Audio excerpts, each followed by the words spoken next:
सैफ अली खानवरील हल्ल्याप्रकरणी एक संशयित पोलिसांच्या ताब्यात। वांद्रे पोलीस स्टेशनमध्ये संशयिताची चौकशी सुरू।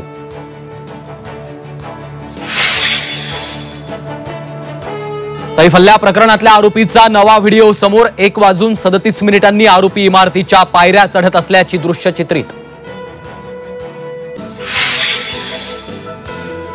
संतोष देशमुख हत्या प्रकरण ताजं असतानाच 2 कोटींच्या खंडणीसाठी सुनील शिंदेंचं अपहरण। रमेश घुले आणि त्याच्या 12 साथीदारांचा कारनामा। मस्साजोगमधूनच केलं होतं अपहरण। राष्ट्रीय शैक्षणिक धोरण राबवण्यात राज्य अग्रेसर। विद्यार्थ्यांना सर्व सोयी सुविधा देण्याचा प्रयत्न। मंत्री चंद्रकांत पाटलांची माहिती।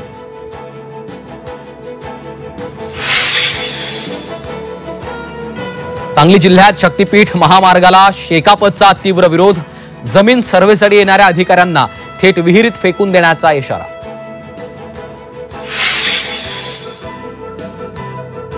संसदेचं अर्थसंकल्पीय अधिवेशन 31 जानेवारीपासून सुरू होणार। 1 फेब्रुवारीला अर्थसंकल्प सादर होणार। 13 फेब्रुवारीपर्यंत अर्थसंकल्पीय अधिवेशन सुरू राहणार।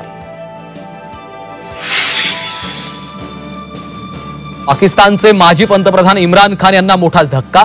अल-कादिर ट्रस्ट प्रकरणात कोर्टानं ठोठावली 14 वर्ष तुरुंगवासाची शिक्षा।